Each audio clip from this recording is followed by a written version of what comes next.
Movie की starting mental asylum के बाहर बैठी ली से होती है। ली की मदर उसे लेने आने वाली है क्योंकि उसकी सिस्टर की वेडिंग है। डॉक्टर टावर्सन उसे जाने से पहले हक करते हुए बोलते हैं, तुमको कभी भी कोई भी जरूरत हो तो कॉल मी। ली अपने सिस्टर की मैरिज अटेंड करती है जहाँ पर पीटर के साथ में वो डांस करती है। ली भी काफ़ी खुश थी। तभी उसके फादर बट ली के लिए काफ़ी खुश थे। वो उसे आकर के हक करते हैं पर वो अनईजी फील करते हैं क्योंकि उन्होंने ओवर ड्रिंक किया था। अपने फादर को परेशान देख करके ली को अच्छा नहीं लगता। वो अपने रूम में जाकर के एक बॉक्स में से शार्प टूल निकालती है। उनको छोड़ करके पास ही पड़ी एक डॉल से खुद को चोट पहुंचाती है। रात को वो अपने पेरेंट्स को झगड़ते देखती है जिससे वो इतनी अपसेट हो जाती है कि गर्म चाय की केटल से खुद को चोट पहुंचाने की कोशिश करती है। अब वो एक नॉर्मल लाइफ जीना चाहती थी तो वो टाइपिंग क्लासेस ज्वाइन करती है खुद को बिजी रखने के लिए। वहीं उसकी मदर को अपनी बेटी ली की परवाह थी तो वो घर के सभी शार्प टूल्स को लॉक करके रख देती है। लेकिन ली को ये देख करके अच्छा नहीं लगता। हालांकि खुद वो अपने सभी शार्प टूल्स को फेंक देती है। तभी उसकी नज़र डस्टबिन में पड़े एक पेपर पर जाती है जिसमें रिक्वायरमेंट था और अब वो उस जॉब को ज्वाइन करने का डिसाइड करती है और रात को ही उसके इंटरव्यू की प्रिपरेशन करना स्टार्ट कर देती है। नेक्स्ट डे ही वो एज अ सेक्रेटरी के लिए एडवर्ड ग्रे के यहाँ पर इंटरव्यू देने पहुँचती है तो देखती है पुरानी सेक्रेटरी रोते हुए वहाँ से जा रही है। जब वो एडवर्ड से मिलती है तो एडवर्ड उसे मना कर देता है क्योंकि वो ओवर क्वालिफाइड है। पर ली को वो जॉब चाहिए थी। हर हाल में वो खुद को बिजी रखना चाहती थी तो एडवर्ड उसे एक कप कॉफ़ी बनाने का बोल देता है। ली भी हाँ नहीं मानती और किसी तरह कॉफ़ी बना लाती है। एडवर्ड कहता है वो इसे जॉब से बोर हो जाएगी। ली कहती है वो बोर होना चाहती है। एडवर्ड कहता है मुझे बस एक टाइपिस्ट की ज़रूरत है। ली एडवर्ड की हर बात के लिए रेडी थी और इस वजह से उसे वो जॉब भी मिल जाती है। उसकी मदर इसके लिए बहुत ज़्यादा खुश थी। ली भी बहुत खुश थी जॉब मिलने पर। ली की मदर उसे हर रोज़ ड्रॉप करके जाती। एडवर्ड भी ली के काम से खुश था। ली ने खुद को सजना संवारना भी शुरू कर दिया था। ली एडवर्ड के हर काम को ऑन टाइम पूरी शिद्दत के साथ में पूरा करती थी। फिर चाहे कुछ भी क्यों ना हो एक दिन वो उसे गार्बेज से एक फाइल ढूंढने खुलाने का बोलता है। ली भी हार नहीं मानती और दूर से ये सब एडवर्ड भी देख रहा था। ली भी किसी तरह उस गार्बेज से फाइल निकाल लेती है। तभी उसकी नज़र उसकी मदर पर जाती है जो उसके लिए वेट कर रही थी क्योंकि उनको उसकी परवाह थी जबकि उसको अभी 5 घंटे और काम करना था। वो गार्बेज से फाइल लेकर के जाती है तो एडवर्ड कहता है उसे उसका दूसरा सेट मिल गया है, मतलब कि उसकी मेहनत बेकार गई। जब ली से एडवर्ड माउस ट्रैप लगवाता है तो वो उसके पैर पर चोट के निशान देखता है। ली को उसके फादर बर्ट का कॉल आता है पर वो उसको कुछ कुछ बोल देती है क्योंकि उसी समय एडवर्ड की वाइफ ट्रेसिया उससे मिलने आई थी पर वो उसे मिलना नहीं चाहता था। तभी वापस से उसे उसके फादर का कॉल आता है पर ट्रेसिया की वजह से वो उनसे बात तक नहीं कर पाती। ट्रेसिया एडवर्ड से सेटलमेंट के लिए आई थी। अब ली अपने फादर से बात न कर पाने पर वो बहुत ही ज़्यादा फ्रस्ट्रेट हो जाती है और वो खुद को हर्ट करने लगती है। एडवर्ड उसे देख लेता है और वो शॉक था। वो उसे कुछ नहीं कहता और चुपचाप वहाँ से बिना कुछ कहे चला जाता है। रात को ली पीटर के साथ में होती है। दोनों डिनर कर रहे थे। पीटर ली को लेकर के सीरियस था। वो इनडायरेक्टली उसे शादी का पूछता है, उसे किस भी करता है पर ली खुद कंफ्यूज थी और उन दोनों को एडवर्ड भी चुपके से वहाँ खड़ा देख रहा था। और नेक्स्ट डे वो ऑफिस में ली के हर लेटर में मिस्टेक निकाल करके उससे वापस से टाइपिंग करने का बोल करके गुस्सा निकाल रहा था। मतलब कि वो उसे पीटर के साथ में देख करके गुस्सा था। इवन वो उसकी छोटी छोटी हरकत के लिए भी उसको रोकता टोकता है। रात को पीटर ली को अपने पेरेंट्स के सामने ही शादी का पूछता है पर ली का कोई जवाब नहीं होता। नेक्स्ट डे ली जब कॉल रिसीव करती है ऑफिस में तो एडवर्ड नोटिस करता है कि वो किस तरह से बात करती है। अब एडवर्ड उसे बताता है कि एक सेक्रेटरी को किस तरह से बात करनी होती है। अब एडवर्ड ली के साथ में नॉर्मल बिहेव कर रहा था। वो उसे कहता है तुमको मेरे साथ में अपनी प्रॉब्लम शेयर करनी चाहिए, तुम यहाँ पर फ्री हो। और उससे उन शार्प टूल्स और बैंडेड कब पूछता है और वो खुद को उनसे हर्ट क्यों करती है। ली कहती है उसे भी नहीं पता और उसे वो प्रॉमिस करती है कि वो ये सब अब दोबारा कभी नहीं करेगी और उसे आज जल्दी छुट्टी भी दे देता है ताकि वो घर तक पैदल जाए, फ्रेश एयर को फील करे। ली बाहर जाती है जहाँ उसकी मदर उसके लिए वेट कर रही थी पर वो उन्हें बोल करके पैदल चली जाती है। नेक्स्ट डे ली वापस से टाइपिंग में मिस्टेक करती है। एडवर्ड उसे बहुत डांटता है और काफ़ी क्लोज भी आ जाता है। जब ली लेटर को वापस से टाइप करके उसे उसके केबिन में देने जाती है तो एडवर्ड उसे टेबल पर रख करके झुक करके उसे वो लेटर पढ़ने का बोलता है। ली भी चुपचाप वही करती है जो एडवर्ड उसे करने का बोलता है। वो लेटर को पढ़ना स्टार्ट कर देती है और जब ली को वो लेटर पढ़ रही थी तो एडवर्ड उसे पीछे से हिट करता है। दरअसल ये एडवर्ड ली की तरफ अट्रैक्ट हो रहा था तो वो उसे पनिश करने के बहाने उसे यहाँ वहाँ टच कर रहा था पर ली भी वो सब एंजॉय करती है। उसे वो सब अच्छा लग रहा था।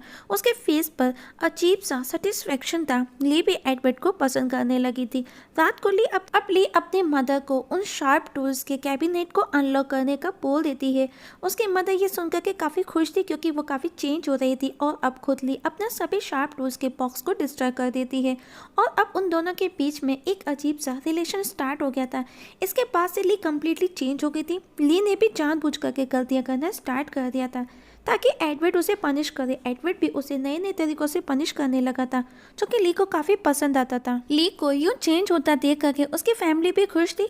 रात को एडवर्ड को याद करते हुए वो खुद को प्लीज भी करती है, साथ ही वो पीटर को भी इमेजिन कर रही थी क्योंकि वो खुद कंफ्यूज थी, उसे खुद नहीं पता था। नेक्स्ट डे ली ऑफिस से निकलने से पहले एडवर्ड को बोलती है कि वो घर जा रही है, अगर उसे ज़रूरत हो तो वो बाद में उसे बुला सकता है, वो आ सकती है। दिल से वो नाइट एडवर्ड के साथ में स्पेंड करना चाहती थी पर एडवर्ड उसे जाने का बोल देता है।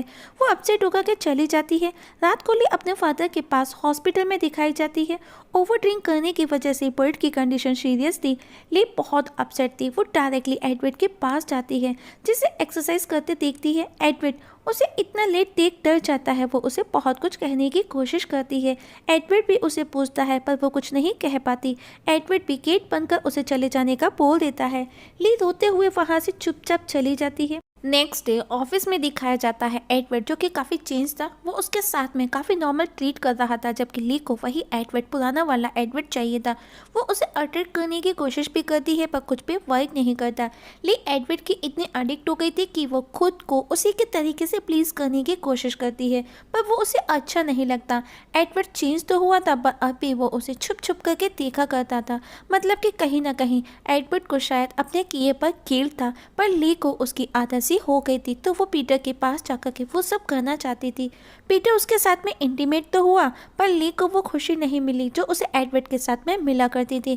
नेक्स्ट डे ली एडवर्ड को एक एनवलप देती है जिसमें अर्थवर्म था, जिस पर उसे गुस्सा आता है और वो ली को साथ में इंटीमेट होकर के उसे पनिश करता है और इसमें ली को बहुत खुशी होती है और वो वापस से खुद को वॉशरूम में जाकर के प्लीज भी करती है। वही एडवर्ड को इसके बाद में अच्छा नहीं लगता, वो काफ़ी डिस्टर्ब हो जाता है और अब वो अपने कुछ फोटोज भी जला देता है और ली के लिए एक लेटर टाइप करता है पर वो कर नहीं पाता। नेक्स्ट डे जब ली ऑफिस आती है तो वो उससे वही इंटरव्यू वाले क्वेश्चन रिपीट कर जॉब से निकाल देता है पर वो ली जॉब छोड़ना नहीं चाहती थी तो एडवर्ड उसे फोर्स करता है जिस पर ली उसे थप्पड़ जड़ देती है।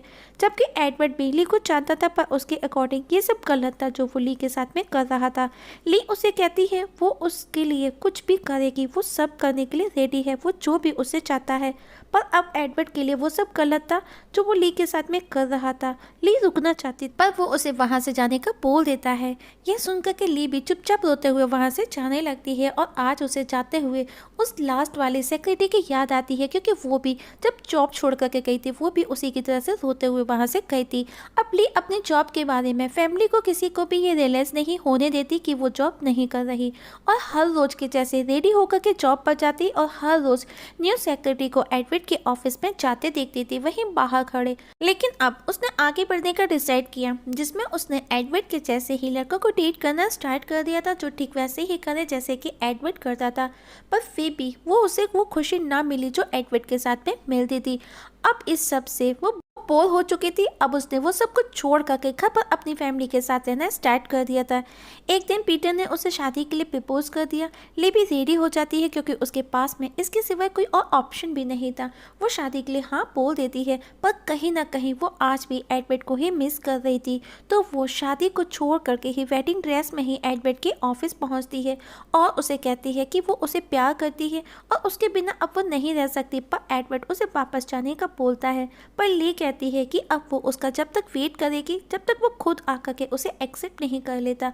और अब ली एडवर्ड के ऑफिस में ही जिद पर अड़ चुकी थी। उसकी फैमिली आकर के उसे मनाने की कोशिश करती है पर वो किसी की एक नहीं सुनती। इवन वो वॉशरूम तक नहीं जाती, वो वहीं बैठी थी। तब आखिर में एडवर्ड अपनी जिद छोड़ देता है और उसे एक्सेप्ट कर अपने साथ अपने घर ले जा करके उसे बात कराता है। इसके बाद में दोनों इंटीमेट होते हैं।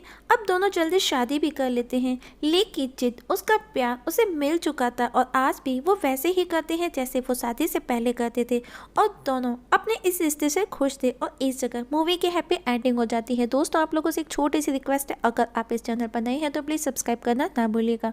वीडियो देखने के लिए थैंक यू सो मच।